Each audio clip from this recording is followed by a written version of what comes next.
अस्सलाम वालेकुम नाज़रीन, मैं हूं डॉक्टर सादिया मोइन। प्रोग्राम सेहत है ज़िंदगी में आपके साथ।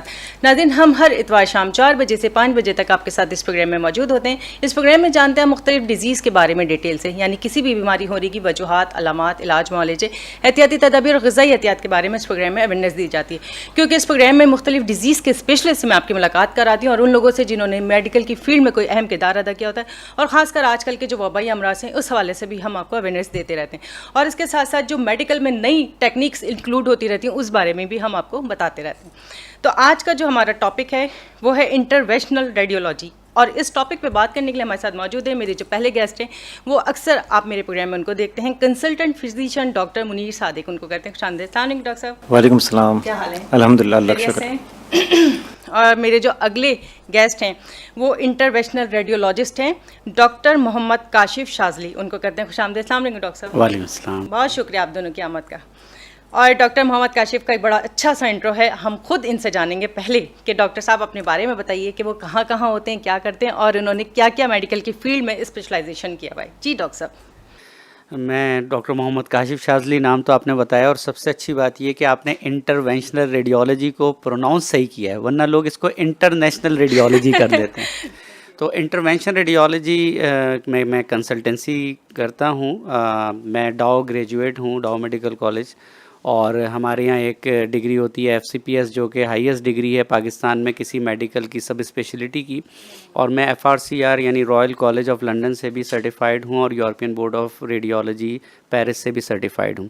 साथ में मैंने शौकत खानम हॉस्पिटल से 2010 में इंटरवेंशनल रेडियोलॉजी की पोस्ट फेलोशिप की थी, और गुज़िश्ता तकरीबन 12-13 साल से मैं टर्शरी केयर जो हॉस्पिटल्स होते हैं, यानी जिसमें फैसिलिटीज़ सबसे ज़्यादा होती हैं, जिसमें ज़ियाउद्दीन हॉस्पिटल है, डाओ मेडिकल कॉलेज का हॉस्पिटल है ओझा कैंपस, इसके अलावा मेमन मेडिकल हॉस्पिटल, और अब मैं इंडस हॉस्पिटल के अंदर ये फ़राइज़ अपने अंजाम देता रहा हूँ।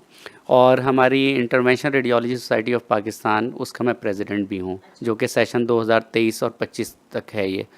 तो ये मेरा एक शॉर्ट सा इंट्रोडक्शन है। बाकी मैं एग्ज़ामिनर हूँ और इस इंटरनेशनल एंड नेशनल लेवल पे hundreds of scientific talks deliver कर चुका हूँ। तो अल्हम्दुलिल्लाह इसके अंदर, इस फील्ड के अंदर मेरा काफ़ी एक्सपीरियंस है, और तकरीबन 40 के करीब मैं अपने मेरे शागिर्द आप कह लें या रेजिडेंट कहते हैं, मुनीर साहब को ज़्यादा पता होगा डॉक्टर साहब को, तो तकरीबन वो FCPS और MCPS यानी वो मेरे अंडर सुपरविज़न स्पेशलाइज़ कर चुके हैं अल्हम्दुलिल्लाह। वैसे जब मैंने इतनी सारा इंट्रो देखा था तो मुझे लगा था कोई बहुत जो ना ओल्ड एज टाइप के हमारे डॉक्टर साहब होंगे, तो माशाल्लाह इतने यंग है और इतना कुछ इन्होंने किया। बहुत प्यारा इंट्रो आपका माशाल्लाह। अच्छा डॉक्टर साहब, आपसे पहले मैं ये सवाल करती चलूँ कि रेडियोलॉजी और इंटरवेंशनल रेडियोलॉजी, इन दोनों में क्या फ़र्क है? जो रेडियोलॉजी है, जिसको आम तौर पे लोग एक्सरे की फ़ील्ड कहते हैं, बुनियादी तौर पर वो अब बड़ी पिवटल उसकी हैसियत हो गई है इलाज मुआलजे के अंदर। यानी कोई भी डॉक्टर, सर्जन, फिजिशियन उस वक्त तक इलाज शुरू नहीं करता जब तक कि वो मुकम्मल तशख़ीसी अमल से ना गुजार दे मरीज़ को। और उस तशख़ीसी अमल के अंदर जो बहुत ही अहम किरदार है वो लैब्स का होता है, और रेडियोलॉजी जो हमारी मोडेलिटीज़ हैं, आपने एक्सरे का सुना होगा, अल्ट्रासाउंड तो बहुत ख़वातीन, तकरीबन 100% ख़वातीन उससे वाकिफ़ होती हैं। इसी तरह सिटी स्कैन है, MRI कमर के दर्द, सर के अमराज के लिए और भी दीगर जगहों के होता है MRI। तो ये डायग्नोस्टिक रेडियोलॉजी कहलाती है। इसके अंदर तशख़ीस की जाती है मर्ज़ की। इस रेडियोलॉजिस्ट को जो सिर्फ डायग्नोस्टिक रेडियोलॉजी में काम करता है उसको जनरल रेडियोलॉजिस्ट या डायग्नोस्टिक रेडियोलॉजिस्ट कहते हैं। एक रेडियोलॉजिस्ट वो होता है जो इससे अगला स्टेप होता है, यानी मरीज़ को एक बीमारी तशख़ीस हो गई है और उसके इलाज के लिए बग़ैर सर्जरी के वेंस के अंदर जाके या उस उज़ू के अंदर जाके इलाज करना, जिसमें कोई कट नहीं लगेगा बॉडी के ऊपर, लेकिन आप उसका इलाज कर पाएंगे। इसको इंटरवेंशनल रेडियोलॉजी कहते हैं, और ऐसे फ़र्द को जो इसमें कंसल्टेंट हो उसको इंटरवेंशनल रेडियोलॉजिस्ट कहते हैं। ये बहुत ही एडवांस फील्ड है, बल्कि मेडिकल साइंस की जो अगर 2 या 3 मोस्ट एडवांस फील्ड्स हैं तो उसके अंदर इंटरवेंशनल रेडियोलॉजी शामिल है। ठीक है, ठीक है नाज़रीन, जिस तरीके से डॉक्टर काशिफ ने हमें बताया कि बेसिकली ये तरीका इलाज ऐसा तरीका इलाज है जिसमें कोशिश की जाती है कि मरीज़ के पेन को, उसके जब मर्ज़ के रिस्क को, और इसके साथ साथ जो रिकवरी टाइम है उसको कम से कम किया जाए ताकि मरीज़ को तकलीफ़ कम हो और वो जल्दी सेहतयाब हो जाए। अब चलते हैं डॉक्टर मुनीर सादिक की तरफ। डॉक्टर साहब, मुझे आप ये बताइए कि पेशेंट आपके पास आता है किस कंप्लेन के साथ जो आपको लगता है कि आपको डॉक्टर काशिफ के पास रेफ़र करना है इंटरवेंशनल रेडियोलॉजिस्ट? देखें, बहुत सी ऐसी अमराज हैं जिसमें अब इंटरवेंशनल रेडियोलॉजी की सहूलत से हम फ़ायदा उठा सकते हैं। जैसे डॉक्टर काशिफ शाज़ली ने बताया कि जहाँ ये रेडियोलॉजी डायग्नोस्टिक पर्पसेस के लिए यानी मर्ज़ की तशख़ीस के लिए होती है, और इस मर्ज़ की तशख़ीस के दौरान भी आप इंटरवेंशन करते हैं। इंटरवेंशन का मतलब ये है कि कोई भी आप एक कोई प्रोसीजर कर रहे हैं, तो वो प्रोसीजर भी दो तरह के हो सकते हैं इंटरवेंशन रेडियोलॉजी में। वो डायग्नोस्टिक भी हो सकते हैं और थेरापेटिक भी हो सकते हैं, यानी मर्ज़ की तशख़ीस में मददगार भी हो सकते हैं और मर्ज़ के इलाज में भी हो सकते हैं।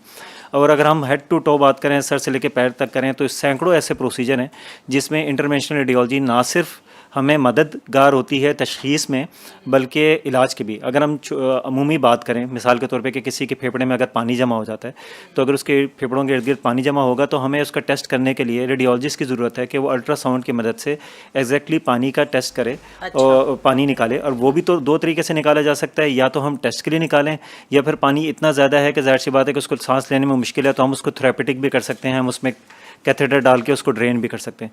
इसी तरह हर उसमें अगर आप जाएं, जिगर में अगर आप जाएं तो जिगर के अमराज हैं, उसके अंदर जिगर में फोड़ा हो सकता है, जिसमें अगर फोड़े का साइज़ इतना ज़्यादा है कि वो एंटीबायोटिक से रिस्पॉन्ड नहीं कर रहा, तो हम उसमें भी कैथेटर की मदद से ड्रेन कर सकते हैं। तो बहुत से ऐसे प्रोसीजर्स हैं जिनमें हमें इंटरवेंशनल रेडियोलॉजिस्ट की ज़रूरत पड़ सकती है, और मुख्तलिफ शोबाहात में ये ना सिर्फ हेल्प करती है, मेडिसन, सर्जरी, गायनी, कैंसर, हर शोबे में इसकी डायग्नोस्टिक भी सहूलत है और इसकी इलाज के तौर पे भी सहूलत। अच्छा, मैं आपसे ड्यूरिंग द प्रोग्राम मुख्तलिफ डिजीज़ के हवाले से भी डिटेल से पूछती जाऊंगी, तो आप हमें क्लियर बताएंगे कि ताकि लोगों को पता चले कि बेसिकली इंटरवेंशनल रेडियोलॉजी का काम क्या है, ठीक है ना। अच्छा, अब चलते हैं डॉक्टर काशिफ की तरफ। डॉक्टर काशिफ, मुझे आप ये बताइए कि जिस तरीके से इंटरवेंशनल रेडियोलॉजी आपका डिपार्टमेंट है, यानी आप रेडियोलॉजिस्ट हैं, तो ये कितनी टाइप्स के होते हैं और बेसिकली क्या कॉन्सेप्ट है इसके पीछे? इसके पीछे देखें कॉन्सेप्ट एक आम आवाम को, हमारे जो सामीन हैं उनको समझने के लिए, ये बात तकरीबन 90-95% लोग इवन जो देहात में उनको भी पता होती है कि दिल की एंजियोग्राफी होती है। ये सबको पता है, हार्ट अटैक होता है और एक ज़माने में बड़ा ख़तरनाक मरज़ समझा जाता था। तो दिल की जैसे एंजियोग्राफी होती है वो कार्डियोलॉजिस्ट करते हैं। दिल के अलावा पूरी बॉडी वो इंटरवेंशन रेडियोलॉजिस्ट के पास है। अच्छा। यानी ब्रेन क्लॉट आ गया है, ब्रेन में फालिज का असर हो गया है, उस क्लॉट को रिट्रीव करना, निकालना और पेशेंट को सेहतयाब करना। गर्दन के अंदर अगर मिसाल के तौर पे टीबी है या कैंसर है, उसके इलाज में मदद करना, बायोप्सी करके देना, उस ट्यूमर की खून की सप्लाई को इतना कम कर देना कि जब सर्जन उसको निकालना चाहे तो बआसानी उसको निकाल सके, यानी उसको हेल्प आउट करना सर्जन को। इसी तरह जैसे कि डॉक्टर मुनीर ने कहा कि चेस्ट की, आपने सुना होगा और देखा भी होगा कि टीबी जिन मरीज़ों को होता है वो खून की उल्टियाँ करते हैं, तो वो इतनी ज़्यादा करते हैं कि उनकी बदकिस्मती से मौत भी हो जाती है। अब इंटरवेंशन रेडियोलॉजिस्ट जो हैं वो अंदर जाके उन खून की नालियों को ही बंद कर देते हैं जिससे खून रिस रहा होता है। अच्छा। तो उसकी जान बच जाती है। इसी तरीके से गुर्दे में ऑब्स्ट्रक्शन आपने सुनी होगी जी, पथरी हो गई है। जी जी बिल्कुल। अगर वो इतनी ज़्यादा ख़तरनाक हद तक हो गई है पथरी कि वो उसने गुर्दे को सूजन आ गई है और उसको नुकसान होने का ख़तरा है, तो उसमें हम नाली डाल देते हैं ताकि उसकी प्रेशर कम हो जाए। हाइड्रोनेफ्रोसिस को कम करने के लिए जिगर का कैंसर है, अब जिगर का cancer Pakistan highest prevalence countries में है जिसमें जिगर का कैंसर है हेपेटाइटिस बी और सी की वजह से। उसका बगैर से पहले सर्जरी होती थी, अब हम एक सुई डालते हैं, उस सुई से उस आज ही अभी भी मैं करके आ रहा हूँ, यहाँ आते वक्त भी मैं वो प्रोसीजर अच्छा। करके आया हूँ हॉस्पिटल में। तो सुई डालते हैं और अंदर ही उस पूरे एरिया को जला देते हैं कैंसर को, या अगर बिलफर्ज वो कैंसर बड़ा है तो उसकी खून की नालियाँ इस हद तक रोक दी जाती हैं कि वो मज़ीद ना बढ़े। इसी तरीके से जैसे गायनी के पेशेंट्स होते हैं, फाइब्रॉइड एक बहुत मशहूर डिजीज़ है जो कि ख़वातीन के बच्चेदानी में होती है। अब एक ऑप्शन ये है कि बच्चेदानी निकलवा दें, यूट्रस हिस्टेरेक्टमी जिसको कहते हैं। दूसरा ये कि हम फाइब्रॉइड एम्बोलाइज कर देते हैं, यानी उसकी खून की नालियों को इस हद तक कम कर देते हैं कि वो सिकुड़ के छोटे हो जाते हैं। इसी तरह डायबिटीज़ जैसे है, उसके अंदर आपने देखा भी होगा, सुना भी होगा, लोगों के पैर कट जाते हैं, उनके पैर पहले सुन होते हैं, फिर नीले पड़ते हैं, फिर काले पड़ते हैं और फिर काटना पड़ जाता है। अब गैंग्रीन हो जाती है जिसको आम लोग गैंग्रीन के नाम से समझेंगे। तो उस सूरत हाल में भी बहुत सारे ऐसे मौक़े होते हैं कि जब इंटरवेंशन रेडियोलॉजिस्ट अगर खून की नालियों का दौरानिया बेहतर कर दे, दौरान खून बेहतर हो जाए, तो उसकी टांग कटने से बच सकती है। इसी तरीके से जो हड्डी और जोड़ के बाज़ अमराज हैं, अब कुछ कैंसर्स ऐसे हैं जो कि बच्चों में होते हैं, वो हड्डी के अंदर होते हैं। अब उसका जो 100% इलाज है वो ये कि हम सुई डालते हैं सिटी स्कैन में देखते हुए उस बिल्कुल पर्टिकुलर कैंसर के अंदर, और उसको जला दिया जाता है।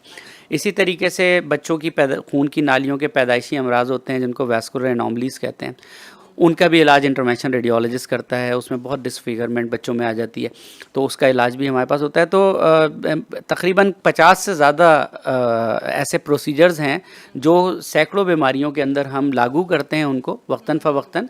सर्जन को नीड होती है, फिजिशियन को नीड होती है। हम 360 रिसीवर हैं एक्चुअली, हर फील्ड वाले हमें अपना पेशेंट भेजते हैं अच्छा, और हम उनको हेल्प आउट। ठीक है, इस हवाले से भी डिटेल से मैं प्रोग्राम के दौरान जानते रहेंगे आपसे, क्योंकि डॉक्टर साहब मुख्तलिफ डिजीज़ के हवाले से, जैसे किडनी डिजीज़ है, हार्ट की प्रॉब्लम, जैसे आपने कहा कार्डियोलॉजिस्ट करते हैं, लेकिन जैसे किडनी में स्टोन हो गया या आपने लिवर की बताई, इस हवाले से हम डिटेल से आपसे जानते रहेंगे। डॉक्टर मुनीर सादिक आपकी तरफ आऊँगी। ये बताइए कि अगर आपके पास एक पेशेंट आता है चेस्ट कंप्लेन के साथ, चेस्ट पेन हो रहा है, आपने पहले उसको प्रोसीजर करते हैं जो फिर आपको रेडियोलॉजिस्ट के पास रेफ़र करना पड़ता है? देखिए, अगर चेस्ट पेन में इस बात का तयन है कि इसका जो चेस्ट पेन हो रहा है वो दिल की वजह से हो रहा है या किसी और वजह से हो रहा है। चेस्ट पेन सिर्फ और सिर्फ दिल की वजह से नहीं होता।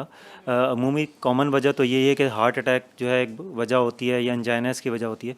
इसके अलावा फेफड़ों की शरियानों का बंद होना भी एक मसला होता है जिसको हम पल्मोनरी एम्बोलिज्म कहते हैं, उसमें भी मरीज़ चेस्ट पेन के साथ आता है। तो अगर दिल की शरियान बंद है तो उस ऐसी सूरत हाल में हमें जो इंटरवेंशन है वो इंटरवेंशन कार्डियोलॉजिस्ट की ज़रूरत पड़ेगी, क्योंकि कार्डियोलॉजिस्ट वो दिल की शरियानों खोलेगा। तो जैसे डॉक्टर काशिफ ने कहा कि दिल से हट के जितनी भी जिस्म की शरियानें हैं, चाहे वो आज़ा की हैं, लिम्स की हैं या किसी ऑर्गन की हैं, जैसे गुर्दे हैं, दिमाग है या फेफड़े हैं, तो उस सूरत हाल में हमें रेडियोलॉजिस्ट की हेल्प है। तो चेस्ट पेन अगर फेफड़े के अंदर किसी क्लॉट की वजह से हो रही है, जिसको हम पल्मोनरी एम्बोलिज्म कहते हैं, तो ऐसी कंडीशन में हमें एंजियोग्राफी भी करनी पड़ती है, जो कि इंटरवेंशन रेडियोलॉजी करता है, डायग्नोसिस करिए। और फिर अगर हमने उसमें कोई प्रोसीजर करना है, मेडिसिन से भी इलाज होता है और कुछ कंडीशन में जो है प्रोसीजर की भी ज़रूरत होती है, तो प्रोसीजर की कंडीशन में पे जो है वो इंटरवेंशन रेडियोलॉजिस्ट की तरफ जो है ना पेश। अच्छा डॉक्टर साहब, मुझे एक बात थोड़ी सी क्लियर करिएगा, स्टमक का दर्द या आपने जिस तरह लंग्स के हवाले से बोला या हार्ट का, इनकी सिम्टम्स थोड़ा सा डिफ्रेंशिएट कर दें ताकि आवाम को पता चले कि किस चीज़ का दर्द हो रहा है। देखें, चेस्ट पेन जो है ना वो सिम्टम्स की बुनियाद पे ही डिफरेंशिएट करते हैं कि कैसे है। मिसाल के तौर पे अगर हम हार्ट के सिम्टम्स की बात करें तो क्लासिकली हार्ट का पेन जो है वो ऑन एक्सर्शन होता है, फिर इसके साथ कोई ना कोई रिस्क फैक्टर कॉमनली इन्वॉल्व होता है। फैमिली हिस्ट्री होती है हार्ट डिजीज़ की, डायबिटीज़ है, शुगर है, ब्लड प्रेशर है, स्मोकिंग की हिस्ट्री है, ये तमाम वो रिस्क फैक्टर हैं जो दिल के अमराज के रिस्क को बढ़ाती हैं। तो एक तो ये रिस्क फैक्टर साथ में होते हैं तो शुबा ज़्यादा होता है। फिर वो टिपिकल चेस्ट पेन होता है जिसमें सीने के दरमियान वाले हिस्से में मरीज़ को दर्द के साथ साथ घुटन का एहसास या दबाव का एहसास होता है। और कभी कभी वो दर्द जो है ना वो रेफर्ड होता है, यानी दूसरी जगह पर जाता है, यानी दांतों की तरफ जा सकता है या हाथों की तरफ जा सकता है। लेकिन टिपिकल अलामत ये होती है कि जब मरीज़ एक्सर्ट करता है, ज़्यादा चलता है, तो दिल को ज़्यादा धड़कना पड़ता है, और जब दिल को ज़्यादा धड़कना पड़ता है तो ज़्यादा दौरान की ज़रूरत पड़ती है, जो कि दिल इस काबिल नहीं होता। तो ऑक्सीजन कम हो रही होती है, तो ऐसी कंडीशन में उसको एंजाइनल पेन होता है। बाकी जो मैदे की तकलीफ होती है उसमें साथ में ज़ाहिर सी बात है कि उसके साथ बदहज़मी, तेज़ाबियत, सीने में जलन, ये मुँह के जायके का तब्दील होना, लेकिन इसमें आप 100% डिफ्रेंशिएट नहीं करते। कुछ अलामात टिपिकल चेस्ट पेन की होती हैं जिसको हम कहते हैं टिपिकल चेस्ट पेन, उसमें तो हमें क्लियर कट लगता है कि ये दिल का मसला है। और कुछ एटिपिकल चेस्ट पेन होते हैं जिसमें जैसे मिसाल के तौर पे किसी को पेन हो रहा है मूवमेंट में, उठने बैठने में, बाजू की हरकत करने में, तो इसका मतलब है कि मोस्ट लाइकली ये कोई मस्कुलर पेन है। तो ये वो अलामात होती हैं जिनसे आपको हेल्प मिलती है और आप उसी तरीके से उस डायरेक्शन में आप इन्वेस्टिगेशन करें। अमूमन बाज़ लोग मैदे के दर्द को भी कहते हैं कि बस सीने में दर्द है। अब सीने में दर्द हो रहा होता है, स्टमक का दर्द की जो कंप्लेंट्स होती हैं तो वो पेशेंट बड़ा डिस्टर्ब हो जाता है। इस हवाले से एकदम कि मैदे की दर्द की कंप्लेंट्स क्या होती है? देखिए, मैदे की दर्द भी बाज़ दफ़ा दिल चूँकि वो एक पट्टे के ऊपर होता है जिसको हम डायफ्राम कहते हैं, और डायफ्राम के बिल्कुल नीचे जो है वो मैदा होता है। तो दिल के निचले वाला हिस्सा जिसको हम इन्फीरियर वॉल कहते हैं या निचला हिस्सा कहते हैं, उसका अटैक मैदे की तकलीफ़ की तरह भी प्रेजेंट कर सकता है।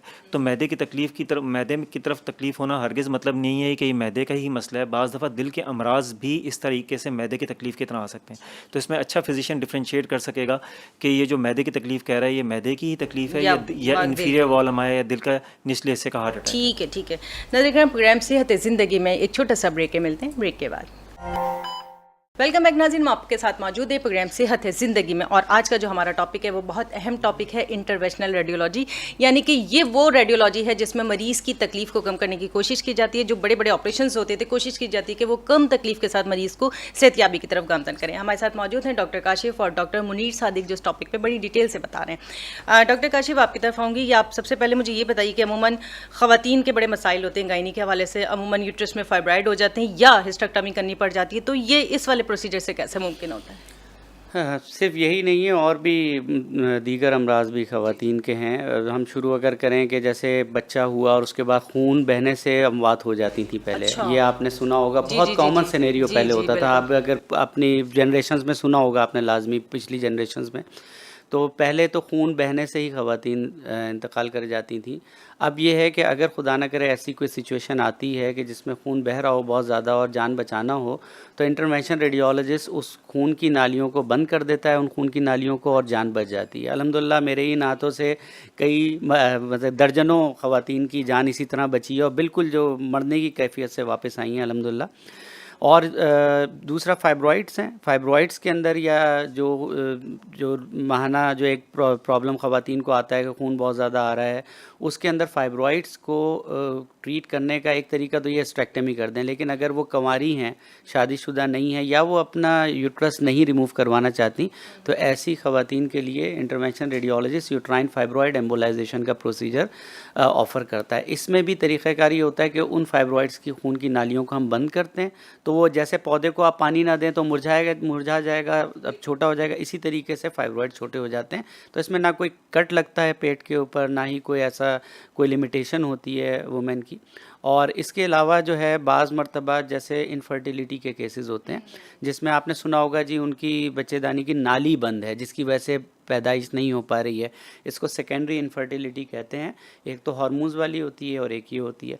उस नाली को, फैलोपियन ट्यूब को खोलने के लिए भी इंटरवेंशन रेडियोलॉजिस्ट ही ऑफ़र करते हैं और उस नाली को रीकैनलाइज कर देते हैं, जो 6 महीने से लेके 1 साल तक खुली रहती है। इस दौरान अल्लाह ने अगर उनको औलाद देनी हो तो वो कंसीव करने में आसानी हो conceive जाती करने है। में ठीक है, आसानी ठीक है। अच्छा डॉक्टर साहब, मुझे एक बात बताइए, पिछले दिनों मेरी फैमिली में केस हुआ कि वो हिस्टेरेक्टमी का केस था, वो यही था, लेज़र, उसने कहा लेज़र, जैसे थे नॉर्मल लोगों को नहीं मालूम क्या प्रोसीजर हो, तो इतना बड़ा यूट्रस 3 होल्स के ज़रिए कैसे जो ना हिस्टेरेक्टमी हुई, मुझे थोड़ा सा ये बताएं प्लीज़। हिस्टेरेक्टमी वो लैप्रोस्कोपिक हिस्टेरेक्टमी उन्होंने की होगी, उसको लैप्रोस्कोपिक हिस्टेरेक्टमी कहते हैं, और ये सर्जन्स आमतौर पे ऑफ़र करते हैं। और ये हिस्टेरेक्टमी देखें 100% जो है ट्रीटमेंट है, यानी अगर वो बच्चेदानी ही नहीं रहेगी तो उसके प्रॉब्लम भी नहीं रहेंगे, तो वो तो सबसे ईजीएस्ट वे है। उसके भी 2 तरीक़े हैं कि पहले पूरा पेट काट के निकाला जाता था, अब वो लैप्रोस्कोपिक भी ऑफ़र करते हैं बाद सर्जन्स। और तीसरा प्रोसीजर वो है जो हम लोग ऑफ़र करते हैं कि जिसमें सर्जरी की ज़रूरत ही नहीं पड़ेगी और वॉल्यूम खुद ही कम हो जाता है फाइब्रॉइड्स का, तो सिम्टम्स बेहतर हो जाते हैं। बेहतर हो जाए, बिल्कुल। ठीक है। डॉक्टर मुनीर सादिक, आप मुझे बताइए कि कोई पेशेंट आपके पास आता है, किडनी दर्द हो रहा है, उसको स्टोन है या नहीं है, पहले आप क्या उसको जो ना टेस्ट करवाएंगे, रिकमेंड करेंगे, फिर जो है ये इंटरवेंशनल रेडियोलॉजिस्ट के पास रिकमेंड करते हैं? देखिए, किडनी स्टोन की पोजीशन, साइज़, किस की क्या कंपोजिशन है, इस पे डिपेंड करता है। और मर्ज़ के जो जैसे किडनी स्टोन है उसका मेडिकल इलाज भी है, उसका सर्जिकल इलाज भी है, और फिर इंटरवेंशनल रेडियोलॉजी का भी रोल है। तो उसमें डिपेंड ये करता है कि मर्ज़ की नोयत कैसी है, किस तरह के। अगर सर्जन की ज़रूरत है तो फिर सर्जरी करने की ज़रूरत पड़ती है। रीनल मास के अंदर कोई स्टोन है तो फिर ज़ाहिर सी बात है कि सर्जरी करने की ज़रूरत पड़ती है। लेकिन अगर कहीं हाइड्रोनेफ्रोसिस हो रहा है, यानी कहीं उसकी वजह से रुकावट हो रही है और उस रुकावट की वजह से ऑब्स्ट्रक्शन हो रही है और उस ऑब्स्ट्रक्शन को आप रिलीज़ करना चाहते हैं, तो उसमें फिर इंटरवेंशन रेडियोलॉजी के काफ़ी प्रोसीजर हैं। वो ना सिर्फ जो है वो आपके किडनी के ट्रैक में है, बल्कि उसके अलावा ब्लैडर तक भी काफ़ी प्रोसीजर ऐसे होते हैं जिसमें आप ऑब्स्ट्रक्शन को रिलीज़ कर सकते हैं और स्टोन को जो है ना वो रिट्रीव कर सकते हैं। ठीक है। अच्छा डॉक्टर काशिफ, एक इनकी ही सवाल से एक बार सवाल जहन में आया कि अगर किसी का क्या कहते हैं ब्लैडर का साइज़, यूरिनरी ब्लैडर का साइज़ एज के साथ नहीं बढ़ता, ग्रोथ नहीं करता, और वो साइज़ भी छोटा, तो आपका क्या किरदार होगा इस केस में? ये आमतौर पे कंजेनाइटल एबनॉर्मेलिटी होती है, जिसके अंदर ब्लैडर जो है अपना साइज़ नहीं कर रहा होता। इसमें इंटरवेंशन तो सिर्फ उसी वक्त आती है जब ऑब्स्ट्रक्शन की सूरत पैदा कर दे, यानी उस ब्लैडर की इतनी कैपेसिटी नहीं है और यूरिन जो है वो गुर्दे में ज़्यादा देर रुक नहीं पा रहा है और रिफ्लक्स बैक कर रहा है, ऊपर की तरफ जा रहा है, यानी यूरेटर और किडनी की तरफ जा रहा है। उसके अंदर हम लोग डीजे स्टेंट एक प्रोसीजर होता है, उसमें 2 नालियाँ प्लेस हम कर देते हैं नीचे लाने तक, लेकिन इसके डेफिनेट ट्रीटमेंट सर्जन के पास होता है और वो इसके कॉन्ड्यूट्स कहलाते हैं। यूरेटर जो है वो लेके छोटी आंत के साथ मिलाए जाते हैं ताकि यूरिन जो है वो बासानी निकल सके गुर्दे से। ठीक है, ठीक है। नाज़रीन, जिस तरीके से डॉक्टर मुनीर सादिक ने और डॉक्टर काशिफ ने हमें डिटेल बताई है कि आप लोग इस प्रोग्राम को ज़रूर देखा करें, ख़ुद भी देखें, दूसरों को भी बताएं, क्योंकि देखिए जो इल्म हम दूसरों की मालूमात के लिए बताते हैं वो भी सदका जारी है। और आज का जो टॉपिक है इंटरवेंशनल रेडियोलॉजी, यानी कि वो टॉपिक है जिसमें मरीज़ के जो है डिजीज़ को डायग्नोस किया जाता है, उसको ट्रीट किया जाता है और उसकी जो ट्रीटमेंट है बहुत ईजी वे में की जाती है कि बाहर से बॉडी में कोई वायर या कोई टूल्स इंसर्ट किया जाता है लाइक दिस कैथेटर वगैरह या कोई भी जो डिजीज़ है उस हवाले से, ताकि मरीज़ की तकलीफ़ को, उसके पेन को और उसकी रिकवरी टाइम को कम से कम किया जाए। अब डॉक्टर काशिफ से ये जानेंगे क्योंकि ये बहुत अहम टॉपिक है और इस हवाले से कि लोगों को ये मालूम होना चाहिए कि किन किन हॉस्पिटल्स में ये काम होता है और वो किस तरह उधर रसाई हासिल कर सकते हैं, इस बारे में जानते हैं। डॉक्टर काशिफ, ये बड़ा अहम आज का आपका टॉपिक है, तो मुझे आप ये बताइए कि इस हवाले से हम कितने हॉस्पिटल्स में काम कर रहे हैं, आप कौन कौन से हॉस्पिटल्स में ये ट्रीटमेंट किया जाता है?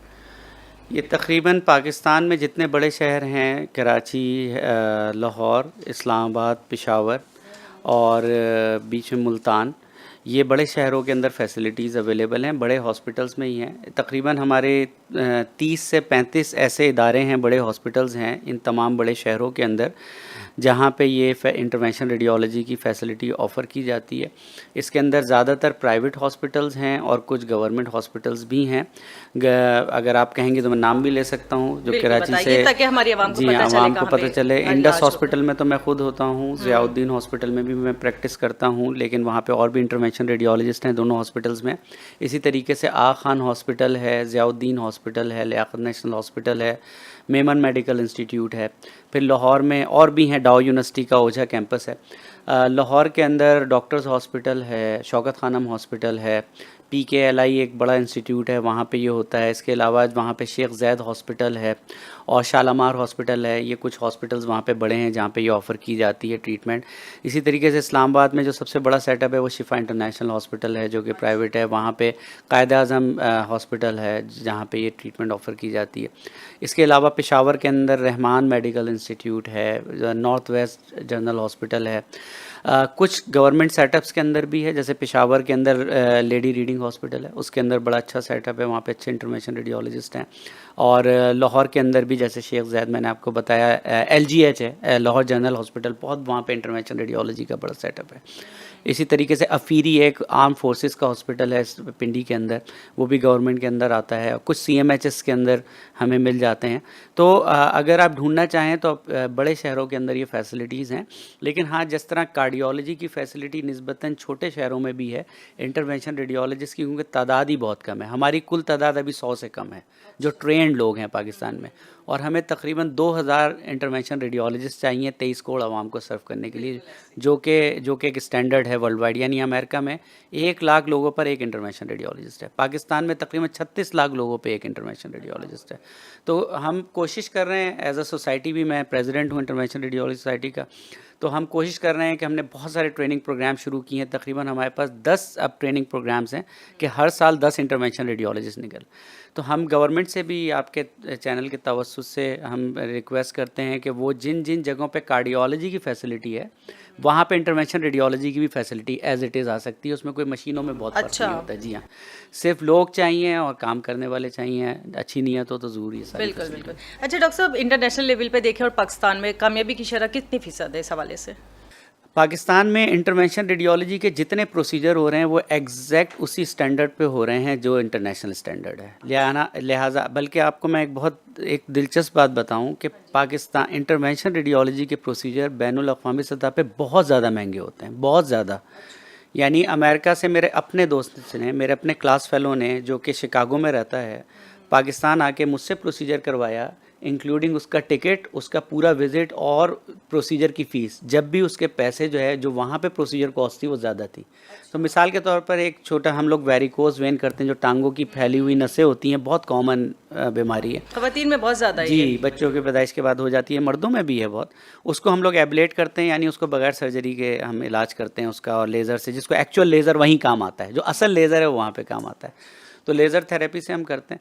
तो आप समझ लें वहाँ पे अगर वो $5000 है तो हमारे यहाँ मुश्किल से उसकी कॉस्ट $1000 भी नहीं, 1000 तो बहुत, मैं बता रहा हूँ $500 शायद होगी, 500 या $1000 के अंदर सब चीज़ हो जाती है। तो इतना ज़्यादा फ़र्क है, 5, 6, 7 टाइम्स ज़्यादा एक्सपेंसिव हैं। तो लोग मेरे पास हांगकॉन्ग से भी आते हैं, मेरे पास ही नहीं बल्कि और इंटरवेंशन रेडियोलॉजिस्ट के पास भी, हांगकॉन्ग से आते हैं, कनाडा से कराने आते हैं। जहाँ जहाँ पाकिस्तानी रहते हैं उनके लिए बड़ा आसान होता है कि वो पाकिस्तान आए, ट्रीटमेंट करवाएं, फैमिली से भी मिलें और वापस चले जाएं, और ये सस्ता पड़ता है उनको। मतलब हमारी फिर भी इतनी कॉस्ट नहीं है जितनी बहुत बाहर कम है। अच्छा, ठीक एक आम आदमी के लिए तो महंगा ही लगता जी, है, जी, लेकिन जी, अगर जी। आप इंटरनेशनल से करेंगे तो बहुत कम। मेरे ख्याल से जब तकलीफ कम पता चलता है तो शायद वो पैसे लगते नहीं है कि चलो तकलीफ तो कम होगी। ठीक है, ठीक है। नाज़रीन, जिस तरीके से डॉक्टर साहब ने बताया कि बहुत सारे शहरों में ये काम कर रहे हैं और मुख्तलिफ शहरों में हॉस्पिटल्स मुख्तलिफ नाम लिए हैं, आप उनको खुद भी सुने और दूसरों को भी बताएं ताकि लोगों की तकलीफों में आसानी का बाइस हो। अच्छा डॉक्टर साहब, मुझे आप ये बताइए कि पेशेंट इनके पास गया और वापस आ गया, अब आपके पास कैसे फॉलोअप में रहता है? देखिए, कुछ कंडीशंस तो ऐसी हैं जिसमें फिजिशियंस भेजता है। मेडिकल कंडीशंस हैं तो मेडिकल कंडीशन का फॉलोअप तो जो है फिजिशियन के पास ही है। तो मिसाल के तौर पे अगर मैं बात करूं, जैसे डॉक्टर काशिफ शाज़ली ने बताया, बायोप्सीज़ के प्रोसीजर्स होते हैं कॉमनली। सबसे कॉमन तो अगर हम प्रोसीजर्स डायग्नोस्टिक में बात करें तो बायोप्सी प्रोसीजर हैं। दो किस्म के प्रोसीजर हैं, एक तो वेस्कुलर प्रोसीजर हैं जो डॉक्टर काशिफ शाज़ली ने बताया कि दिल की शरियानों के अलावा जितने भी शरियानों के ज़रिए प्रोसीजर हो रहे हैं वो तो वेस्कुलर प्रोसीजर्स हैं। नॉन वेस्कुलर प्रोसीजर्स वो होते हैं जो किसी सॉलिड स्ट्रक्चर के अंदर हो रहे हैं, जैसे थायराइड है, लिवर है, इसमें भी ब्रेस्ट है, इसमें भी आप डायग्नोस्टिक कर सकते हैं और थेरेपेटिक भी कर सकते हैं। तो पेशेंट के सिम्टम पे डिपेंड करता है, और पेशेंट हमारे पास अगर मेडिकल कंडीशन के साथ आया, अगर लिवर एब्सिस के साथ आ रहा है, लिवर में कोई फोड़ा है या कोई या फेफड़ों में पानी भरा हुआ है या पेट में पानी भरा हुआ है या कोई ट्यूमर है, तो हम पेशेंट इनके पास भेजते हैं। पहले तो ये डायग्नोस करना है कि इंटरवेंशन रेडियोलॉजिस्ट का रोल है और किस कंडीशन में, क्योंकि अगर लिवर के अंदर कैंसर है तो तमाम कैंसर जो है वो इंटरवेंशन रेडियोलॉजी में नहीं आएंगे, उसके भी सर्टन स्टेजेस है, किस स्टेज के अंदर हमने इनको भेजना है। तो उस तयन के बाद इनके पास भेजा जाता है, और उसके बाद जब ये प्रोसीजर हो जाता है तो फिर प्रोसीजर के बाद जो रेगुलर फॉलोअप होता है वो उस फील्ड का माहिर यानी फिजिशियन करेगा, या अगर गैस्ट्रोएंटरोलॉजिस्ट हेपेटोलॉजिस्ट है तो जिगर का करेगा। तो उस स्पेशलिटी के लोग जिसने रेफ़र किया है वो फिर प्राइमरी पेशेंट की उस डिजीज़ को लेके आगे लेके चलते हैं, उसको फॉलो करते हैं, रेगुलर फॉलो करते हैं। ठीक है, ठीक है। अच्छा डॉक्टर साहब, ये वेस्कुलर और नॉन वेस्कुलर की बात की, तो वेस्कुलर और नॉन वेस्कुलर इंटरवेंशन में क्या फ़र्क है, ये बताइए। सॉलिड ऑर्गन जैसे है लिवर और किडनी और जैसे कि फेफड़े हैं या ब्रेन है, ये सॉलिड ऑर्गन्स हैं। इसके अंदर अगर हम डायरेक्ट इंटरवीन करते हैं यानी परक्यूटेनियस स्किन से डायरेक्ट एंटर हो रहे हैं तो इसको नॉन वेस्कुलर कहते हैं, ठीक है। लेकिन अगर इन्हीं ऑर्गन्स के अंदर हम इसकी शरियान आर्टरी से जाएं या वेनस साइड से जाएं, वेंस वरीद के ज़रिए जाएं, तो इसको हम कहते हैं वेस्कुलर। तो अगर किसी नाली के ज़रिए जा रहे हैं तो इसको वेस्कुलर कहते हैं। अगर हम डायरेक्ट परक्यूटेनियस एंट्री दे रहे हैं उसके अंदर तो उसको हम कहते हैं नॉन वेस्कुलर। जैसे डॉक्टर साहब ने बताया कि फेफड़े से पानी निकालना है तो ये नॉन वेस्कुलर है। अगर जिगर में पस पड़ गया है तो ये भी नॉन वेस्कुलर है। गुर्दे के अंदर हमने ट्यूब डाल दी उसके हाइड्रोनेफ्रोसिस को कम करने के लिए, ये भी नॉन वेस्कुलर है। लेकिन अगर हम किसी लिवर के कैंसर की खून की नालियाँ बंद कर रहे हैं तो हमें खून की नालियों से जाना पड़ता है कैथेटर के ज़रिए, वो वेस्कुलर प्रोसीजर है। क्लॉट हो गया, ब्रेन में फालिज हो गया, उसको निकालना है, वो वेस्कुलर है। बहुत सारी खून की नालियों के अमराज होते हैं जो कि जैसे वेरिकोज वेन है, वो वेस्कुलर में आ जाता है। इसी तरीके से फाइब्रॉइड्स हैं या जैसे मैंने बताया था टीबी के पेशेंट्स होते हैं, उनमें खून की उल्टियाँ हो रही हैं, तो ये एम्बोलाइजेशन के जो प्रोसीजर हैं, हमारे दो मेजर प्रोसीजर्स हैं वेस्कुलर में, यानी खून की नाली को बंद करना है कहीं पे और कहीं पे खोलना है। तो दोनों हमारे तरफ कहीं पे ज़रूरत पड़ती है बंद करने की, कहीं पे खोलने की। ठीक है, ठीक है। नाज़रीन, आज का जो टॉपिक है बड़ा अहम टॉपिक है और यकीनी तौर पे आपको बहुत ज़्यादा मालूमात मिलेगी प्रोग्राम सेहत ज़िंदगी में। एक छोटा सा ब्रेक के मिलते हैं, ब्रेक के बाद। वेलकम बैक नाज़रीन, हम आपके साथ मौजूद है प्रोग्राम सेहत ज़िंदगी में। डॉक्टर मुनीर सादिक और डॉक्टर काशिफ हमारे साथ मौजूद हैं और आज हम बात कर रहे हैं इंटरवेंशनल रेडियोलॉजी पे, यानी कि ये एक ऐसा तरीक़ेकार है, तरीका इलाज है जिसमें मरीज़ की तकलीफ़ को कम करने की कोशिश की जाती है और ऐसे बहुत से, जैसे कहते हैं ना, बहुत ज़्यादा पोशीदा तरीके के अमराज, उनको उनमें जो अगर कोई वेंस या हमारी कोई वेस्कुलर सिस्टम इन्वॉल्व है तो उसको कहीं पर खोला जाता है और कहीं पर बंद किया जाता है, जिस तरह डॉक्टर साहब ने बताया। अच्छा डॉक्टर साहब, मुझे एक बात बताइए, इससे पहले की जो क्या प्रिपरेशन होती है और इसके बाद क्या कंप्लेंट्स होती है, इस हवाले से मुझे प्रोसीजर। इसको हम ये कह, आम तौर पे मरीज़ों का जो सवाल होता है कि डॉक्टर साहब कोई ख़तरे की बात तो नहीं है। मर्ज़ जब भी होता है तो ख़तरा ही होता है और उस ख़तरे से ही मरीज़ को हमें निकालना होता है। लेकिन फ़र्क क्या है कि इंटरवेंशन रेडियोलॉजी के जो प्रोसीजर्स हैं ये बहुत ज़्यादा सेफ़ होते हैं बनिस्बत ओपन सर्जरी के। दूसरा, इसमें हॉस्पिटल स्टे बहुत कम होता है, ठीक है, यानी आज अगर मैं अभी लिवर के कैंसर को ट्रीट करके आ रहा हूँ तो इस वक्त वो 9:30-10 बजे डिस्चार्ज हो चुका होगा। अच्छा। लेकिन अगर सर्जन ने उसके लिवर को काट के निकाला होता है कैंसर, तो कम से कम 2 हफ्ते 3 हफ्ते उसका टाइम होता है, रिकवरी टाइम होता है। इसी तरीके से तो सेफ़ जो है, सेफ़ एंड साउंड है ज़्यादा इंटरवेंशन रेडियोलॉजी के प्रोसीजर। दूसरी बात ये रिकवरी बहुत फास्ट है। तीसरी बात ये कि इसके जो कॉम्प्लिकेशंस हैं वो बहुत मिनिमल हैं, बहुत ना होने के बराबर हैं। अच्छा। अगर होती भी हैं तो हमने ही डील करनी होती हैं। मिसाल के तौर पर हम किसी आर्टरी को खोल रहे हैं डायबिटिक पेशेंट के अंदर जो कि बंद हो चुकी है, हमने खोला, उसमें ब्लीड हो गया, उसको रोकना भी हमने ही है। बिल्कुल। तो गुर्दे में डाल रहे हैं कोई नाली, उसमें ब्लीड हो गया, उस ब्लीडिंग को भी रोकना हमारी जिम्मेदारी है।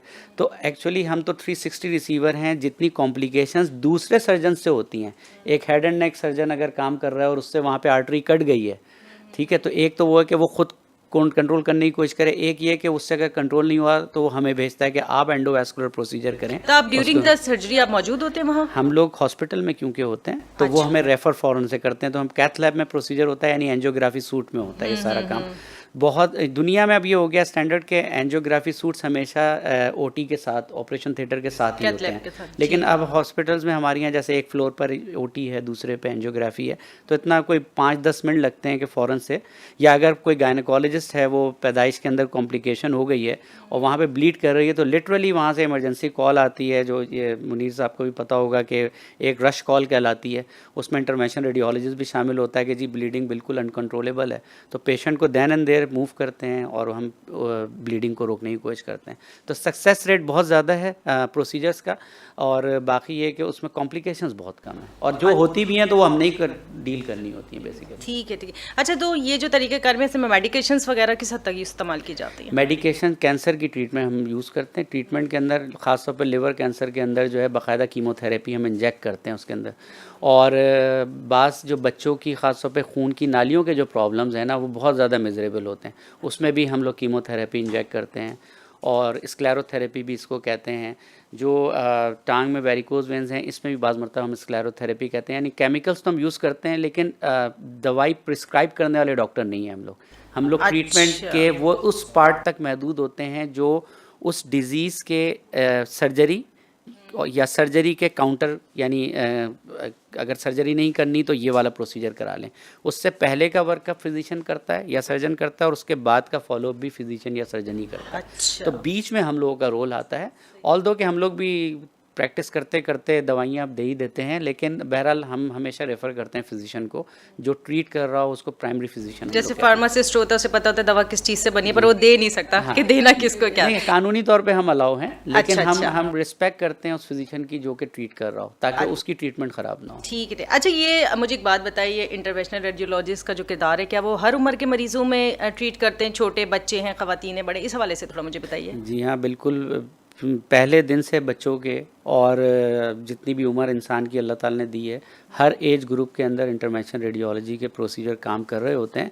डिपेंड करता है कि उसको प्रॉब्लम कहाँ आ रहा है, गुर्दे में है, लिवर में है, पेरिफेरल आर्टरीज़ में है, डायबिटीज़। हमारे यहाँ डायबिटीज़ बहुत कॉमन है, इस वजह से ये मैं बार बार जिक्र कर रहा हूँ। इसी तरह फालिज बहुत कॉमन है। अब स्ट्रोक के कुछ सेंटर्स पाकिस्तान में अल्हम्दुलिल्लाह बन गए हैं। NICVD के अंदर एक बन गया है कि मरीज़ को अगर फालिज हुआ है तो 6 घंटे में पहुँचना है। अगर 6 घंटे में आप पहुँच जाते हैं तो एक ख़ास कैथेटर ले जाके, जो शहरग होती है उसमें ले जाके केमिकल इंजेक्ट किया जाता है, जिससे वो क्लॉट जो है गल जाता है, घुल जाता है, या उसको एक मैकेनिकल थ्रोम्बेक्टमी कहलाती है, उसको हम खींच के नीचे ले आते हैं, तो खून का दौरानिया वापस हो जाता है। तो इस तरह मुख्तलिफ एज में मुख्तलिफ अमराज हैं, और तकरीबन अच्छे खासे अमराज के अंदर हमारे ये जो 50-60 डिफरेंट टाइप के प्रोसीजर्स हैं ये काम कर रहे होते हैं। एक डायलिसिस का नाम आपने सुना होगा कि डायलिसिस होता है। डायलिसिस के जितने तरीक़ेकार हैं, यानी नालियाँ जो डलती हैं, चाहे वो गर्दन में डले, चाहे वो परमानेंट कैथेटर हो, या पेट के अंदर पेरिटोनियल फिस्टूला सर्जन बनाता है। इसके अलावा जो लाइंस डलती हैं वो सारी हम लोग डालते हैं। पेरिटोनियल डायलिसिस अब फेमस होता जा रहा है, मैंने शुरू किया है, ये तकरीबन 1 साल हो गया हमें इंडस हॉस्पिटल में हम ऑफ़र करते हैं। पाकिस्तान का वाहिद सेंटर है, या शायद एक आध जगह और होता है। तो पेट में नाली डाल दी जाती है, मरीज़ घर पे ही अपना डायलिसिस खुद करता है। अच्छा। तो उसको कोई परेशानी नहीं होती। तो अभी आहिस्ता आहिस्ता यहाँ पे भी अवेयरनेस आ रही है और मरीज़ खुद डलवाते हैं। अल्हम्दुलिल्लाह, अल्लाह ताला का बड़ा करम है कि नाज़रीन किराम कि जिस तरीके से मेडिकल में नई टेक्निक्स आती है तो मरीज़ों के लिए बड़ी आसानी, ये भी अल्लाह ताला का करम है। लेकिन एक बात हमेशा हम याद रखते हैं कि नबी करीम सल्लल्लाहु अलैहि वसल्लम फरमाते हैं कि अगर हमें तकलीफ या बीमारी भी आती है तो इसमें भी हमारी भलाई है, क्योंकि एज अ मुस्लिम हमारे उसमें भी गुनाह बख्शे जाते हैं, तो इसमें भी दिल छोटा करने की ज़रूरत नहीं है, क्योंकि परवरदिगार उन्हीं लोगों को आजमाता है जिन्हें वो पसंद करता है। अच्छा डॉक्टर साहब, मुझे ये बात बताइए कि आपके पास एक मरीज़ आया, अगर थ्रोम्बोसिस का मरीज़ आता है तो कितनी देर में इनसे कंसल्ट करना पड़ता है आपको? देखें, दो किस्म के प्रॉब्लम्स होते हैं थ्रोम्बोसिस की वजह क्योंकि से। जैसे इन्होंने कहा कि अगर स्ट्रोक है तो 6 घंटे में पहुंचना है पेशेंट ने, इस हवाले से भी बताइए। थ्रोम्बोसिस की अगर हम बात करते हैं तो थ्रोम्बोसिस का मतलब ये होता है कि क्लॉट का किसी जगह पर जाकर शरीयान को बंद करना। तो ये भी दो किस्म के हो सकते हैं, एक तो उसी जगह पर थ्रोम्बस बने, और दूसरा होता है जिसको हम कहते हैं एम्बोलस। यानी एम्बोलस का मतलब है कि जिस्म के किसी और हिस्से से खून का क्लॉट निकला और वो जाके किसी और जगह पर उसने ब्लॉक किया। मिसाल के तौर पे अगर दिल में कोई क्लॉट बना हुआ था और दिल का वो क्लॉट निकल के या तो दिमाग की तरफ गया, या फिर दिल का कोई क्लॉट निकल के कहीं शरियानों के ज़रिए से जिस्म के अच्छा, ज़रिए। ये भी प्रोसीजर है। तो फेफड़ों में भी जा सकता है, दिमाग पे भी जा सकता है, वो डिपेंड करता है कि आ कहाँ से रहा है। फेफड़ों में जो अमूमी तौर पे आते हैं वो गंदे शरियान से आते हैं, जिसको हम वेंस कहते हैं, और वो टांग के ज़रिए से आते हैं। और हार्ट से जो क्लॉट निकलते हैं वो अमूमी तौर पे लिम्स में जाते हैं, बाजू में जाते हैं। तो एम्बुलस हो सकता है क्लॉट या तो कि उस जगह पर खुद नहीं बना, कहीं और से उठ के आया, या फिर जो है वो थ्रोम्बस है। जैसे वो हम कैंसर के जो सेल्स कहते हैं, वो जैसे नए सेल्स प्रोडक्शन हुई तो वो ब्लड के थ्रू मेटास्टेसिस की बात करें, मेटास्टेसिस डिफरेंट चीज़ होती है, लेकिन हम एम्बुलस के बाद अगर हम बात करें तो एम्बुलस का मतलब ये है कि क्लॉट कहीं और बना है और जाके उसने ब्लॉकेज कहीं और की है, और थ्रोम्बस का मतलब ये है कि उसी जगह पर वो ब्लॉकेज कर रहा है। तो इसमें भी जब हम डिवाइड करते हैं तो दो किस्म के होते हैं। एक तो वो प्रॉब्लम है जो एक्यूटली हुआ है, यानी फ़ौरन से पेशेंट के हाथों में या जिस्म के उस हिस्से में तब्दीली आना शुरू हो गई है, रंगत में तब्दीली आना शुरू हो गई है, ब्लड फ्लो कॉम्प्रोमाइज़ होना शुरू हो गया। क्योंकि होगा क्या कि जब वो क्लॉट जाके किसी शरियान को बंद करेगा तो उसकी वजह से उस हिस्से को ब्लड सप्लाई नहीं मिलेगी, और जब वो ब्लड सप्लाई नहीं मिलेगी तो ज़ाहिर सी बात है वो एरिया डेड होना शुरू हो जाएगा, उसके अंदर स्किन के अंदर चेंजेस आना शुरू हो जाएंगी, कलर में चेंजेस आना शुरू हो जाएंगी, टेम्परेचर चेंज होना शुरू हो जाएगा, और वो हिस्सा काम करना छोड़ सकता है। तो ये जो एक्यूट कंडीशन होती है, इस एक्यूट कंडीशन में फ़ौरन से इंटरवीन करने की ज़रूरत होती है, और इसमें फिर दो तरीक़ाकार से इलाज होता है। एक तरीक़ाकार तो इलाज वो है जिसमें हम थ्रोम्बोलाइटिक्स देते हैं, यानी ऐसी दवाई देते हैं जो कि खून के उस क्लॉट को तोड़ती है। खून को एक तो खून को पतला करना का प्रोसीजर होता है, एक उस क्लॉट को तोड़ने वाली दवाई होती हैं। लेकिन उन दवाइयों के साथ एक साइड इफ़ेक्ट ये भी होता है कि जब हम वो दवाई दी जाती है तो इस चीज़ का थोड़ा रिस्क होता है कि जहाँ वो क्लॉट को डिसॉल्व करेगी तो बॉडी के अंदर, जिस्म के अंदर ब्लीडिंग टेंडेंसी को, यानी खून के अखराज को बढ़ा सकती है। और कुछ कंडीशन में अगर वो नहीं होता तो फिर ज़ाहिर सी बात है कि हमें इंटरवेंशन रेडियोलॉजिस्ट की ज़रूरत पड़ती है, और वो इंटरवेंशन रेडियोलॉजिस्ट जो है वो पहले इन्वेस्टिगेट भी करते हैं। ज़ाहिर सी बात है कि मुख्तलिफ तरीक़ाकार है, अल्ट्रासाउंड भी इसके लिए यूज़ होता है, डॉपलर्स इसके लिए यूज़ होते हैं, सीटी स्कैन के सीटी एंजियो होता है, सीटी एंजियोग्राफी से पता लगता है कौन कौन से शरियान इन्वॉल्व है, बड़ी शरियान है, छोटी शरियान है, और उसमें कोई प्रोसीजर किया जा सकता है या नहीं किया जा सकता, किस हद तक है, क्या ये लिम्ब इस हद तक मुतासिर हो गया है कि अब इसको बचाना कोई जैसे हार्ट ज़्यादा हो गया है, टाइम इतना गुजर चुका है कि अब ये तो ये कितने घंटे में मरीज़ को पता चल जाना चाहिए, मतलब कि आप डॉक्टर से कंसल्ट कर ले इतनी देर में कि थ्रोम्बस बन गया है, कि वो देख ले कि ये हार्ड हो रहा है, कलर चेंज हो रहा है, तो इसका भी कोई टाइम ड्यूरेशन होता है? ये तो फ़ौरन से जैसे भी कोई भी लिम्ब इस्कीमिया होता है तो उसके साथ पेशेंट पेन के साथ आ सकता है। तो उस वक्त तो फिजिशियन ये डिसाइड करता है कि इसको कहाँ रेफर करना है, वेस्कुलर सर्जन के पास भेजना है या इंटरवेंशनल रेडियोलॉजिस्ट के पास भेजना है। लेकिन सबसे पहले इन्वेस्टिगेट करके उसको कन्फर्म करना ज़रूरी होता है, और उस कंडीशन में ज़ाहिर सी बात है कि हमें इंटरवेंशनल रेडियोलॉजिस्ट की ज़रूरत पड़ती है कि वो कौन सी मोडेलिटी से, अल्ट्रासाउंड से उसको डायग्नोस करेगा, सीटी से डायग्नोस करेगा, और फिर हम उससे कंफर्म करते हैं। तो फिर ये डिसाइड होता है कि अब इसका मेडिसिन से इलाज होगा या इंटरवेंशनल रेडियोलॉजिस्ट के पास भेजना है, या इतनी देर हो चुकी है कि अब इसमें कुछ नहीं किया जा सकता। अच्छा डॉक्टर साहब, आप मुझे बताइए कि अमूमन बहुत ज़्यादा जो हमारी बीमारियाँ हैं वो शुगर, ब्लड प्रेशर, और उसकी वजह से बहुत ज़्यादा कॉम्प्लिकेशंस होती हैं। तो जैसे थ्रोम्बोसिस का पेशेंट आ गया, अब आपका क्या किरदार होता है और किस किस इंस्ट्रूमेंट्स के ज़रिए आप काम करते हैं? सबसे पहले तो तशखीस है कि किस जगह पे, जहाँ पे थ्रोम्बस गया है, ठीक है, एम्बोलस जहाँ पे गया है, वो एक जगह बना था दूसरी जगह, अगर तो वो सर में गया तो सिटी स्कैन सबसे पहले किया जाता है कि फालिज का असर हुआ है पेशेंट को, और सिटी स्कैन में हम ये देख लेते हैं कि उसने ब्लीड तो नहीं करा दी है अंदर। दो तरह के फिर थ्रोम्बस, उसके फिर कॉम्प्लिकेशन होती है कि ब्लीड हुआ है या सिर्फ जो है फालिज का असर है। अगर तो वो थ्रोम्बस हमें नज़र आ जाता है और पेशेंट 6 घंटे के टाइम पीरियड में आ जाता है तो फिर वो कैथेटर वाला जो प्रोसीजर है मैंने आपको बताया है कि वो रिट्रीव करने की कोशिश की जाती है। अगर तो किसी लिम्ब में आया है, यानी अपर लिम्ब में आया है या लोअर लिम्ब के अंदर आया है या मेजेंट्री में भी आता है, जो आंतें होती हैं उसकी भी शरियानों के अंदर ये थ्रोम्बस चले जाते हैं। अगर वहाँ पे ये थ्रोम्बस चले गया है और वहाँ पे इस्कीमिया डेवलप हो रहा है तो पेशेंट के सिम्टम बड़े क्लासिकल होते हैं। फिजिशियन फ़ौरन से भाप लेता है, वो रेफ़र करता है। हम सिटी स्कैन सबसे पहले करते हैं। स्टैंडर्ड जो प्रोटोकॉल है वो या तो डॉपलर करें या अल्ट्रासाउंड, या फिर जहाँ पे फैसिलिटी सिटी की नहीं है वो अल्ट्रासाउंड करवाते हैं, और जहाँ पे फैसिलिटी है वो अल्ट्रासाउंड के साथ सिटी स्कैन भी करवा लेते हैं। तो सिटी स्कैन, एंजियोग्राफी, जैसे डॉक्टर साहब ने कहा, ये इसका डायग्नोस्टिक टेस्ट होता है। जब हमें पता चल गया एक मरतबा कि यहाँ थ्रोम्बस है, तो फिर एक मल्टी डिसिप्लिनरी कमेटी ये डिसाइड करती है कि क्या इंटरवेंशन रेडियोलॉजिस्ट ने इसको अप्रोच करना है या वैस्कुलर सर्जन ने करना है। हमारे जो बिल्कुल काउंटर पार्ट हैं, हमारे जो दोस्त होते हैं वो वैस्कुलर सर्जन्स होते हैं, यानी खून की नाली का हम तो बग़ैर सर्जरी के इलाज कर रहे हैं ना, उसके अंदर जाके वो उसको खोल कर इलाज करते हैं। उस खून की नाली को पूरा खोलेंगे, थ्रोम्बस निकालेंगे, खून की नाली को बंद कर देंगे। वो उनका ज़रा एग्रेसिव होता है, वही वाली फिर सर्जरी वाली सारी चीज़ें उनकी तरफ आ जाती हैं। तो ये MDTs होती रहती हैं हर पेशेंट के ऊपर, डॉक्टर्स आपस में डिस्कस करते हैं और फिर रेफ़र किया जाता है पेशेंट को। तो MRI भी कराया जाता है, जैसे ब्रेन हेमरेज के अंदर या ब्रेन मिसाल के तौर पे किसी पेशेंट को ट्यूमर है और ट्यूमर सर्जन निकालना चाहता है लेकिन उसको डर है कि बहुत ज़्यादा खून उसमें बह सकता है, तो फिर इंटरवेंशन रेडियोलॉजिस्ट से प्री सर्जिकल एम्बोलाइजेशन कराता है, यानी सर्जरी से पहले खून की नालियों को आप बंद कर दें और हम उसकी सर्जरी करेंगे। तो ये भी तरीक़ेकार होते हैं। तो बहुत सारे सिनेरियोज़ के अंदर इंटरवेंशन रेडियोलॉजिस्ट जो है वो डायग्नोसिस और ट्रीटमेंट दोनों के अंदर। अच्छा डॉक्टर साहब, एक बात बताइए, किसी भी ऑर्गन की कोई वेन्स जो आपने खोली और बंद की, तो ये ब्लड सर्कुलेशन पे क्या फ़र्क पड़ता है इस हवाले से? ब्लड सर्कुलेशन पे तो हम खुद चाहते हैं कि फ़र्क पड़े। मसलन फाइब्रॉइड्स पे हम चाहते हैं कि खून ना जाए, जब भी तो छोटे होंगे वो, ठीक है ना। और डायबिटिक फुट है किसी का, जो ज़ख़म नहीं हील हो रहा पैर के अंदर, हम चाहते हैं कि खून वहाँ पे भर के जाए ताकि ज़ख़म हील हो। तो हम जब हमारा काम यही है कि हम ब्लड फ्लो डायनामिक्स को चेंज करना चाहते हैं, कहीं पे रोकना चाहते हैं इंडिकेशंस के साथ, कहीं पे उसको खोलना चाहते हैं या ज़्यादा भेजना चाहते हैं ताकि अल्सर या जो भी डिजीज़ है वो हील हो। तो ये हमारा काम इन दोनों के दरमियान पे रहता है। सही। अच्छा, नॉर्मली कौन से डिजीज़ के आपके पास पेशेंट्स आते हैं कि डायबिटीज़ के हवाले से, हाइपरटेंशन के हवाले से या कैंसर के हवाले से? ज़्यादातर पेशेंट कौन से हैं? हमारे पास देखें जो रेफरल है ना, वो ऑर्थोपेडिक सर्जन का भी है। ऑर्थोपेडिक हड्डी जोड़ का डॉक्टर भेजता है। कैंसर हो गया, वो चाहता है कि बच्चा या उसके वालिदैन नहीं कराना चाहते सर्जरी, तो कहते हैं जी इंटरवेंशन रेडियोलॉजिस्ट के पास चले जाएं। कुछ कैंसर ऐसे हैं जिनको हम हड्डी ऑस्टियाइड ऑस्टियोमा बहुत कॉमन है, बच्चों में, लड़कों में होता है और टांगों में होता है, तो हम उसमें सुई डाल के उसका इलाज कर देते हैं। हमारे पास जो है रेमेटोलॉजिस्ट जैसे डॉक्टर साहब प्रैक्टिस करते हैं कि जॉइंट्स की डिजीज़ हो गई, उसमें इंजेक्शन अंदर लगाना है, वो हमारे पास भेज देते हैं। हमारे पास गैस्ट्रोएंट्रोलॉजिस्ट भेजते हैं लिवर कैंसर के लिए। हमारे पास यूरोलॉजिस्ट भेजते हैं जो गुर्दे मसाने के हैं कि गुर्दे की तकलीफ़ है, उसमें सूजन आ गई है या गुर्दे का ट्यूमर है, उसमें भी हम लोग उसको भी हम जलाते हैं। इसी तरह पल्मोनोलॉजिस्ट हमें आम तौर पर अप्रोच करते हैं, यही पानी भर गया है उसमें, उसको निकालना है, मुस्तकिल ड्रेन करना है, या फिर बाद मरतबा लिम्फोमा एक कंडीशन होती है, यानी जो लिम्फ नोड्स का गदूद का कैंसर है, उसकी बायोप्सी बड़ी मुश्किल होती है। वो बिल्कुल दिल के साथ चिपके हुए लिम्फ नोड्स होती हैं, वो सिटी स्कैन से हम देखते हुए वहाँ से एक पीस लेके आ जाते हैं।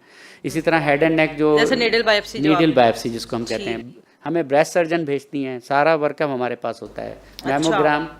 मैमोग्राम के बाद उसकी बायोप्सी के बाद जो बगलों में बहुत सारी लिम्फ नोड्स आ जाती हैं, उनकी FNAC जो फाइन नीडल एस्पिरेशन होती है, और इफ़ रिक्वायर्ड तो उसके अंदर हम पिन वगैरह भी प्लेस कर देते हैं ताकि रेडिएशन थेरेपी में आसानी हो। और इसी तरीके से हेड एंड नेक सर्जन है, ENT वाले हमारे पास भेजते हैं। बहुत सारे ट्यूमर हेड एंड नेक के होते हैं जो ब्लीड करते हैं, तो उस अब सर्जरी से पहले इतना ब्लीड कर चुके होते हैं कि हेमोग्लोबिन नॉर्मल नहीं हो रहा होता, तो हम फिर उसको एम्बुलाइज कर देते हैं। तो हमारे पास हर तरह के स्पेशलिटीज़ से हमारे पास आते हैं पेशेंट्स। डॉक्टर साहब, मेरे प्रोग्राम का टाइम तकरीबन ख़त्म हो गया है, लेकिन आपका टॉपिक हमारा ये ऐसा है आज का, इस पर तो मज़ीद भी बात की जा सकती है। इंशाल्लाह नेक्स्ट किसी और प्रोग्राम में ज़रूर इसको रखेंगे। आप दोनों मैसेज मुझे देना चाहेंगे अपनी अपनी फील्ड के हवाले से, तो ताकि लोगों में एक मोटिवेशन पैदा हो कि डॉक्टर्स इस तरफ आएँ।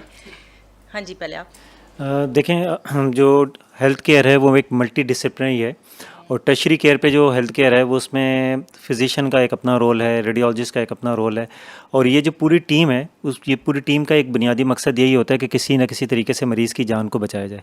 और अच्छे टर्शरी केयर वो हॉस्पिटल वही होता है जिसमें हर जो कंसल्टेंट है वो अपनी डोमेन में रहते हुए काम करे, और उसके साथ वो फिर उसके साथ दूसरों के साथ कोलैबोरेशन में काम करता है। हमें रेडियोलॉजिस्ट की ज़रूरत पड़ती है, हमें सर्जन्स की ज़रूरत पड़ती है। तो ये एक समझने की ज़रूरत है कि इंडिविजुअल काम नहीं होता, कोई एक डॉक्टर काम पूरा बोर्ड होता है ये डॉक्टर्स ये एक बड़े हॉस्पिटल के अंदर जो है ये पूरा एक पैनल होता है जो तमाम अपने अपने किरदार में रह के मरीज़ की जान बचाने का जो है वो अमल कर रहे होते हैं। सही सही। डॉक्टर साहब आप प्लीज़ क्या मैसेज बस मैं ये कहूँगा कि मीडिया ने जहाँ इतना ज़्यादा अवेयरनेस का काम किया है, वहाँ पे थोड़ी सी मुबैना गफलत भी का लफ्ज़ जो है, मैं आपसे भी रिक्वेस्ट करूँगा तमाम मीडिया अपने दोस्तों से कि मुबैना गफलत तो जज से भी हो सकती है, पायलट से भी होती है, पुलिस वालों से भी होती है, लेकिन डॉक्टर्स हजरात के ऊपर जो चस्पा कर दिया गया है, इसने मरीज़ के अंदर एक ओवरऑल नेगेटिविटी पैदा कर दी है, कि खौफ पैदा कर दिया कि डॉक्टर्स पता नहीं क्या करेंगे। यकीन करें पाकिस्तान में दुनिया के बेहतरीन डॉक्टर्स मौजूद हैं, बहुत अल्लाह वाले अच्छे लोग भी मौजूद हैं। हाँ, इसी माशरे का हिस्सा हैं, तो वो तमाम खराबियाँ जो सब में हैं वो हम में भी हैं, हम कोई फरिश्ता नहीं है। तो एक बात तो ये हो गई। दूसरी बात ये कि पेशेंट जो पेशेंट सेंटर्डनेस है, that is the most important point, कि हमारा पूरा health care system patient centred होना चाहिए। ठीक है ठीक है। आप दोनों की आमद का बहुत शुक्रिया। डॉक्टर मुनीर सादिक, डॉक्टर काशिफ, आप दोनों का कीमती टाइम जिससे हमने लोगों को बहुत सारी मालूमात दी। नाज़रीन, आज का जो टॉपिक था वो यकीनी तौर पर बड़ा अहम टॉपिक था, मुख्तलिफ डिजीज़ की ट्रीटमेंट के हवाले से और पेशेंट की रिस्क, पेन और उसकी जो रिकवरी टाइम को कम करने के हवाले से। मेरी कोशिश होती है कि मैं आप लोगों को वो बातें बताऊँ जो लोगों के लिए आसानी का बायस हो। आप भी इस प्रोग्राम को देखें और दूसरों को भी अवेयरनेस दें। प्रोग्राम सेहत ज़िंदगी से अपनी मेज़बान डॉक्टर सादिया मोइन को इजाज़त दीजिए। अल्लाह ने चाहा ज़िंदगी रही, फिर मुलाकात होगी। अल्लाह हाफ़िज़।